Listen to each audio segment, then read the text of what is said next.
This time we have a crane model for review, and it's a little bit different. What's not different is the red and black box, which tells you it's a Mammoet collectible. But inside is the Terex Franna AT-40. And this is a different type of pick and carry crane, which is particularly popular in Australia. Turning the box around, we see some labels on the back, and one of them is Weiss Brothers. They are the maker, and the Mammoet model number is 410307. Let's weigh it up. The box gets lowered onto the weighbridge and it comes in at just under 1 pound 3 ounces, which is 530 grams. We swiftly move on to open the box and see what's inside. And we have the usual pair of trays, and there's also a Mammoet collector card. Top and bottom is not marked on the trays, which is probably appropriate for an Australian model. To separate the trays, there's the usual skillful knife work. And then we can lift the lid and hope it's the right way up, and it is. There is the model sitting in the tray, and because it might be a bit delicate, we have to carefully lift it out. Also in the box are a couple of bags. One has some hooks, and the other has some hoist rope. The collector card tells us that 500 models have been made. A twist tie has been used to secure the boom during shipping, so we need to remove that. Annoyingly, it has been fed through some very small lugs on the underside of the boom, so it was easy to push through when it was straight, but as soon as it gets bent, it's difficult to get out. And you can imagine the people in the factory laughing at us right now.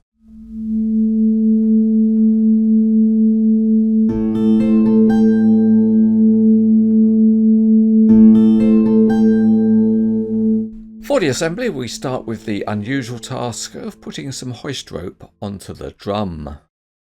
To begin with, there's no easy way to attach the end of the hoist rope. There's nothing to tie it onto, so the best way is to use a tiny bit of glue on the end of the rope and stick it to the drum. Then you can wind in some rope.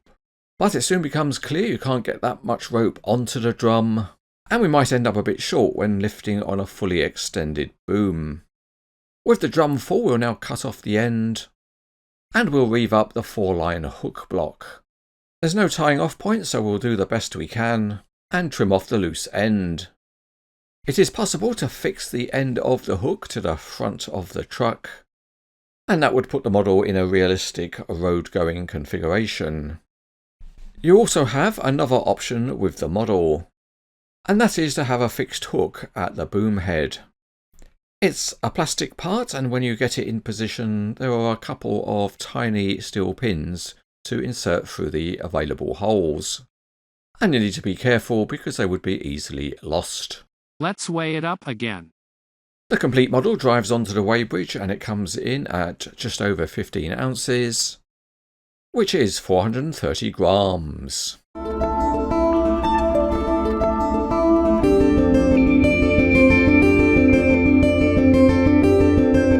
We start underneath, and the model does have a detailed chassis. There's a drive shaft running to the front axle, and also one to axle 2.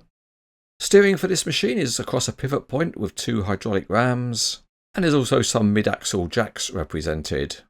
The mud flaps are modelled in white, but they are stiff plastic. There are different sized tyres, front and rear. Looking at the front, and the detail's really good. Hinge positions are highlighted and the Mammoet graphics look really good. The headlights are modelled well, and there's also a license plate. And this model also features the optional lifting beam at the front. And while we're here, the hook block is a metal part. The unusual windscreen with its increased visibility is modelled well. And there's a full set of windscreen wipers. Looking at the cab doors, and the hinges are certainly well oversized. But there is a Mammoet fleet number and some smart graphics. The tyres are unbranded with some decent looking wheels. A highlight of the detailing is some of the very small graphics that are used, but there are no hydraulic hoses crossing the pivot point. The chrome fuel tank is very shiny, and there's a yellow stripe down the deck edge.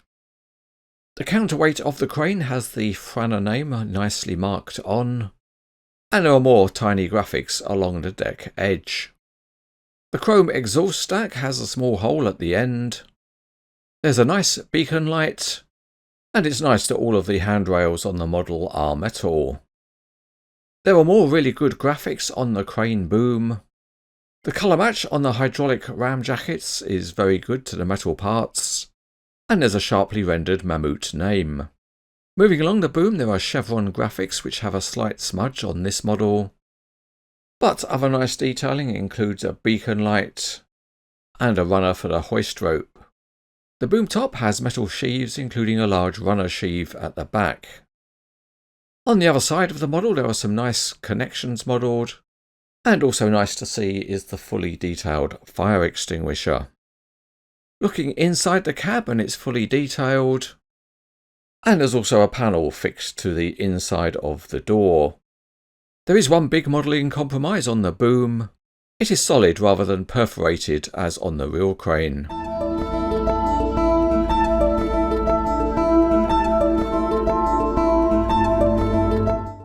We are back underneath, and a plus point is that each of the wheel sets spins independently.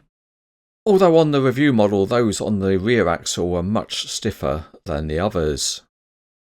Steering is a bit like that on a wheel loader, and the whole machine pivots. For running on the highway, this machine needs 3 axles to spread the load, but on site it only needs 2, and that functionality has been modelled because the rear axle can be clipped up. Here we are on site with the rear axle clipped up so its wheels are not rotating, and the model's not particularly free rolling because of friction in the axles. If we set the steering, you can get a good angle which seems to be pretty close to the 35 degrees achieved by the real crane.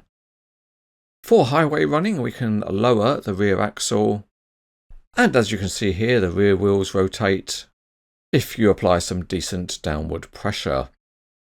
A nice feature of the model is the opening cab doors, and those big hinges allow the doors to swing open very widely. So even the largest operator of this crane will be able to get in easily. Okay, so we've got where we want to go, so let's disconnect the hook, and we can then proceed to raise the boom. The hydraulic rams are really quite stiff, and it takes quite an effort to get the boom to the maximum angle. Telescoping the boom is straightforward, and it's best to have a weight on the hook when you do it. And here we're simulating that each boom extension is by the same amount. The lifting is flexible because you have the fixed hook at the end of the boom, and the hook block is nice because even though it's very small, it does have a rotating hook. You can also have a fixed hook at the underside of each boom section. The winch drum doesn't have any brake as such, but for light loads it won't unwind. With the maximum rope that we tried to install, you can't quite get the hook to ground level. A very nice touch on the model is that the lifting beam at the front can be detached, and for that you just need a small screwdriver and a nice flexible wrist. And with the screws undone, the beam just detaches. Here you can see we've mocked up the lifting beam in use, but the chains we're using here are not included with the model. Time for a dim check. With the boom fully extended, let's see how high we can get. And it's about 38 centimeters or 15 inches.